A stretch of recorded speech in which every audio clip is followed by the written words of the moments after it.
안녕하세요. 오늘은 잘 사는 흥부님을 모시고 오랜만에 투자 이야기를 조금 해보려고 합니다. 네, 안녕하십니까. 헬로우 승은 채널 여러분. 지금 건국대학교 재개발 재건축 전문가과정, 그 다음에 동국대학교에서는 법무행정 최고위 과정에서 강의하고 있는 잘 사는 흥부 정현석입니다. 만나 뵙게 돼서 반갑습니다.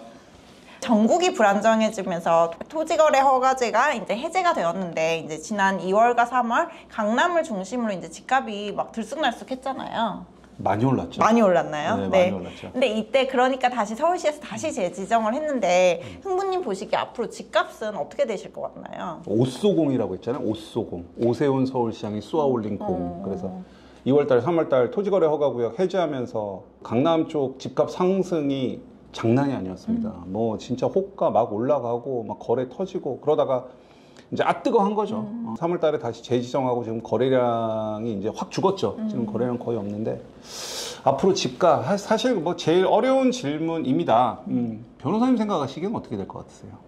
결국은 우상향하지 않을까 결국은 싶은데요. 사실 뭐 어디 가서나 제가 전망을 잘 하지는 않아요. 왜냐하면 전망이라는 것 자체가 별 의미가 없고 또 그걸 정확히 맞출 수 있는 사람이 얼마나 되겠습니까만은 그래도 시청자 여러분들 궁금하실 것 같아서 제 의견을 좀 전달 드리려고 해요. 그냥 참고만 좀 해주셨으면 좋겠어요. 네, 그래서 토지거래 허가구역 풀리고 나서 이제 거래량 터지면서 뭐 헬리오시티, 엘스, 뭐 그다음에 파크리오, 뭐 그때 잠실 일대를 시작으로 해서 강남 3구 굉장히 많이 가격이 뛰었죠. 그러다가 이제 3월달에 토지거래 허가구역을 다시 재지정했고 압구정, 목동, 여의도, 성수 전략정비구역 같은 경우 이제 1년 또 재지정을 했더라고요.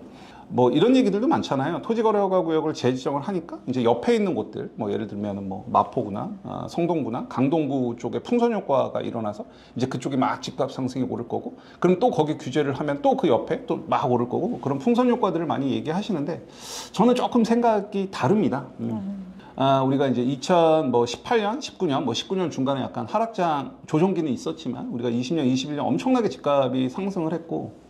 그때 문재인 정부 시절의 풍선 효과는 뭐 장난 아니었었죠. 그냥 규제하면 옆이 오르고 규제하면 옆이 오르고 그때 전남 광양까지 조정 대상 지역으로 지정이 되었었고 이제 그때랑 지금이랑 많이 상황이 다르죠. 그때 이제 코로나 전국이었고 그다음에 금리도 굉장히 낮았잖아요. 그래서 막 유동성이 확 풀린 상태였고 사실 전국적으로 부동산 투자 열기가 용광로처럼 끌어오를 때였죠. 그 이후에 2020년도에 이제 다주택자들이 시장에 참여하기가 굉장히 어려워진 것 중에 하나가 취득세 중과거든요. 비조정에 2주택 갖고 있는 상태에서 하나 더 사면은 8%를 내야 되고 이제 4주택부터는 12%를 내야 되니까 상당히 그게 큰 금액이거든요.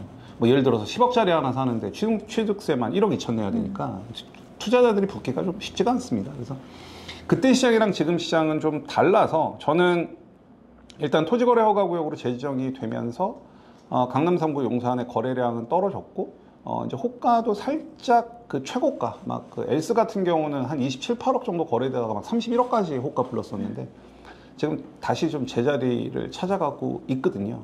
다만 2023년도를 기점으로 계단식 상승장에는 돌입했다라고 말씀을 드려요. 계단식 상승장이었던 네, 그러니까 우리가 보통 보면 이제 2021년도까지 집값이 진짜 이렇게 올랐거든요.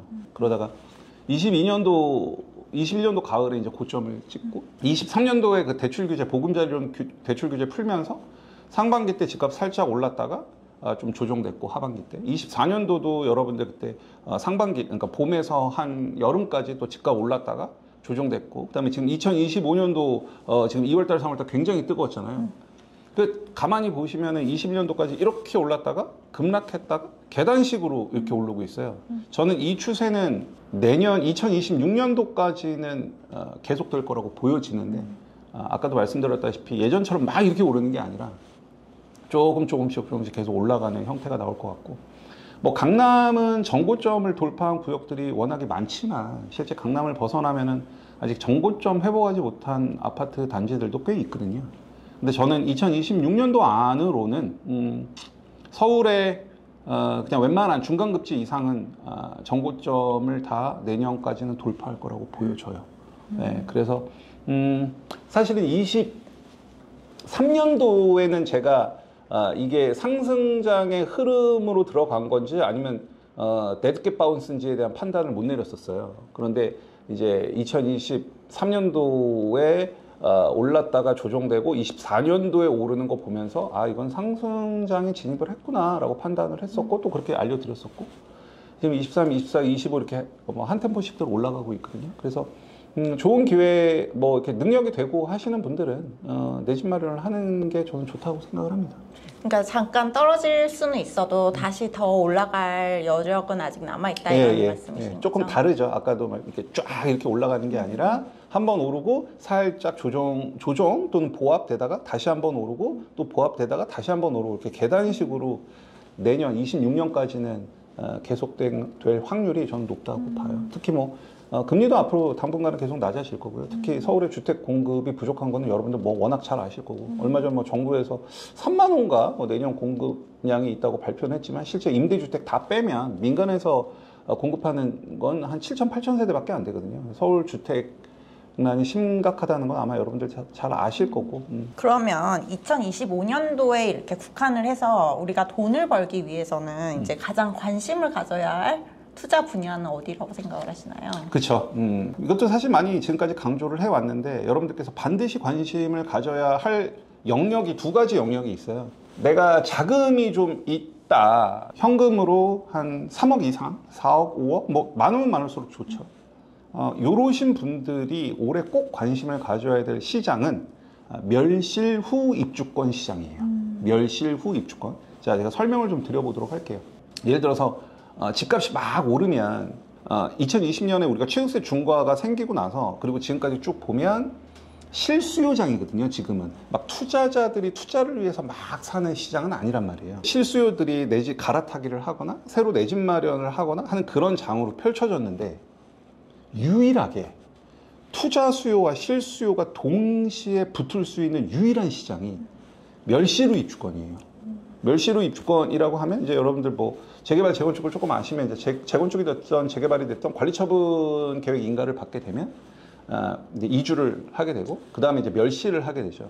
그럼 여기 핵심은 뭐냐면 멸실이 되는 입주권은 다주택자든 1주택자든 무주택자든 취득세가 4.6%로 고정이 되죠. 그러면 여러분들이 내가 12.4%의 취득세를 내고 사는 것과 4.6의 취득세를 내고 사는 거는 굉장히 다른 게임이 되는 거예요. 내년도에 이제 이런 상승장의 흐름이 계속되고 이제 투자 수요들이 붙을 수 있는 유일한 시장이 멸실 후 입주권이기 때문에 여러분들께서 멸실 후 입주권 시장을 진짜 유념해서 보셔야 될 것 같아요. 특히 입주권은 뭐 우리가 지금 이제 뭐 양도세 중과가 지금 다 유예되어 있는 상태이긴 하지만 문재인 정부 시절 굉장히 규제가 많을 때도 입주권은 2년만 보유하면 기본세율로 매도를 할 수 있었거든요. 그리고 특히나 2023년도 국토교통부에서 발간한 통계 데이터를 보면 서울에 주택으로 지어진 건물들이 있을 거 아니겠어요?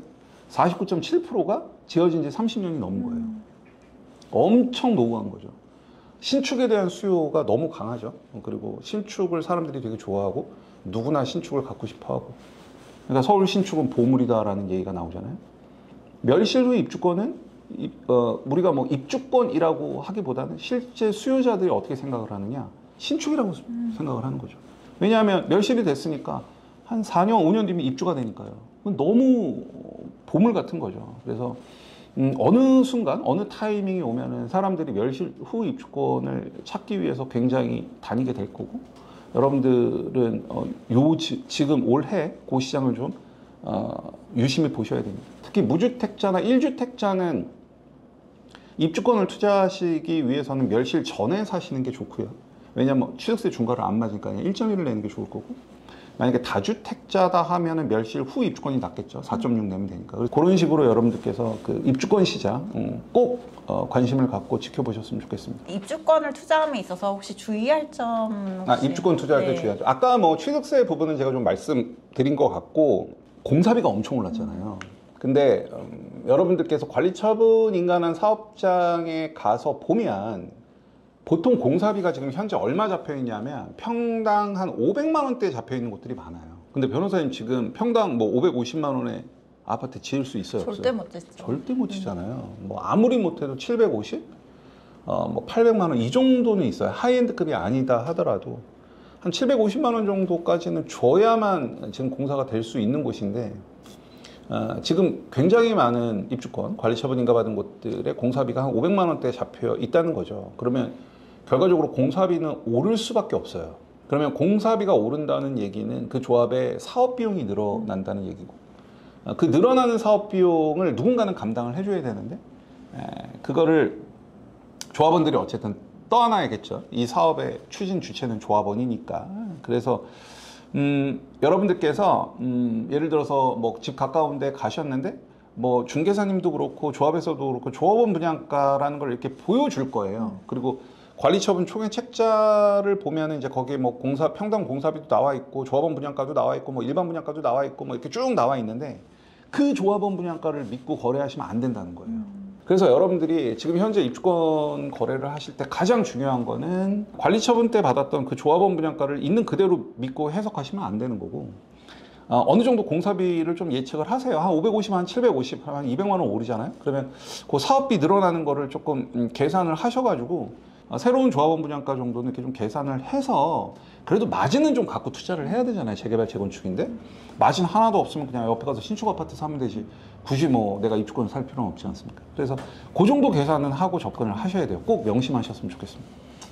오늘은 흥구님을 모시고 이제 토지거래 허가 제도가 재지정되면서 서울 집값이 어떻게 될 것이냐, 그리고 2025년도에는 어디에 투자해야 돈을 벌 수 있는지에 대해서 알아봤습니다. 다음 시간에도 좋은 이야기 기대해 보겠습니다. 감사합니다. 헬로.